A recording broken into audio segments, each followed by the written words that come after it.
Hola, ¿qué tal? En esta ocasión, en nuestro canal Termómetro Económico, vamos a tratar el tema de la salida de Inglaterra de la Unión Europea. Para analizarlo debemos tener un contexto mínimo sobre cómo surge, se desarrolla y crece la Unión Europea. Tras la conclusión de la Segunda Guerra Mundial, en 1952, se forma el primer acuerdo de libre comercio entre Inglaterra, Francia, Italia y Alemania.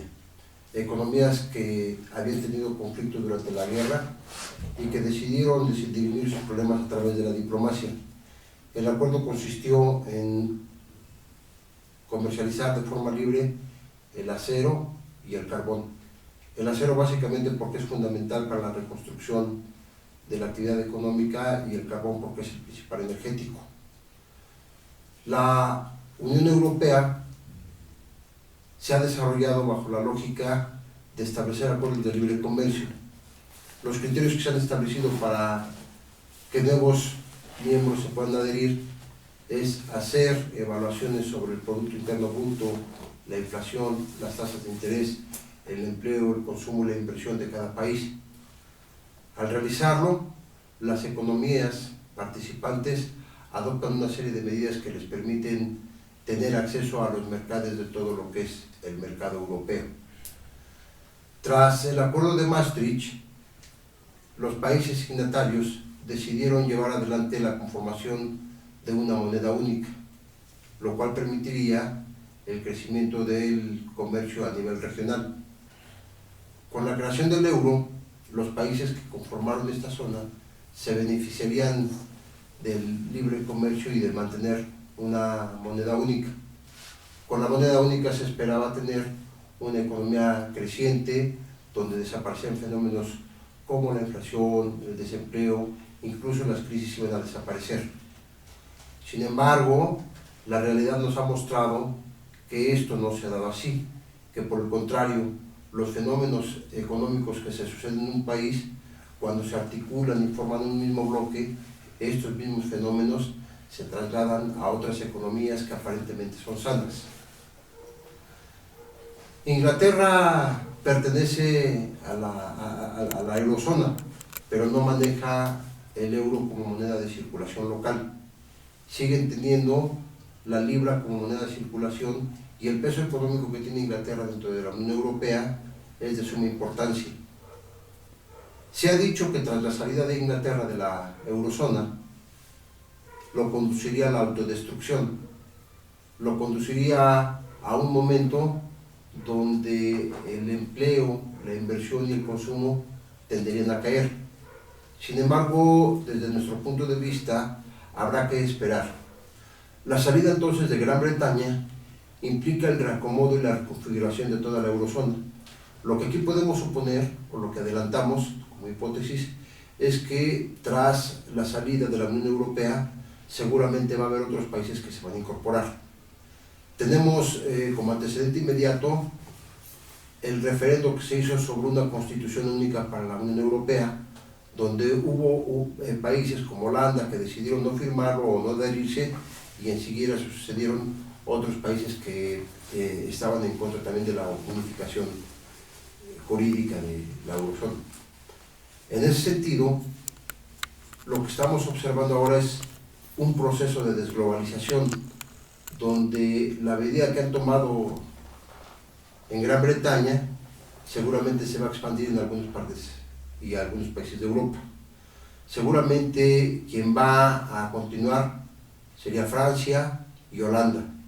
Estamos observando entonces un proceso contrario al que se inició desde los años 50, de la década pasada, del siglo pasado, que está llevando a la reconfiguración de las relaciones geopolíticas y geoeconómicas a nivel mundial. ¿Cuáles son los impactos para México? De entrada, lo que podemos ver es que el sector financiero es el que ha sufrido los mayores embates. La salida de la Gran Bretaña de la Unión Europea implica que la moneda europea, el euro, empiece a devaluarse, en tanto los efectos que tiene para la economía mexicana y en particular para el peso es también un efecto devaluatorio. Hemos observado que en esta última semana el peso se ha cotizado casi en los 19 pesos con 20 centavos. Algunos analistas han pronosticado que posiblemente pueda llegar hasta los 20 o 22 pesos. Esta situación, obviamente tenemos que esperar cuáles serían los resultados. De entrada, para que llegue a los 22 pesos, necesitarían confluir otro tipo de fenómenos, como sería la inflación, las tasas de interés y sobre todo el empleo en aquellos países, para ver efectivamente si va a seguir afectando o continuando ejerciendo una influencia negativa sobre la moneda. Lo que podemos esperar es que la tendencia se dio momentáneamente, o el efecto se dio momentáneamente. En el caso de Inglaterra, anunciaron, para evitar la devaluación, una medida de inyección de capital de alrededor de 250,000 millones de libras esterlinas. Para el caso de México, se anunció un recorte al gasto público para fortalecer las finanzas del Estado y a partir de ahí inyectarle capital a la moneda para evitar su devaluación. Es importante mantener la moneda estable, ya que fenómenos como la inflación se pueden detener. Y si se detiene la inflación, el consumo se puede mantener constante y manteniendo con ello estable las tasas de empleo.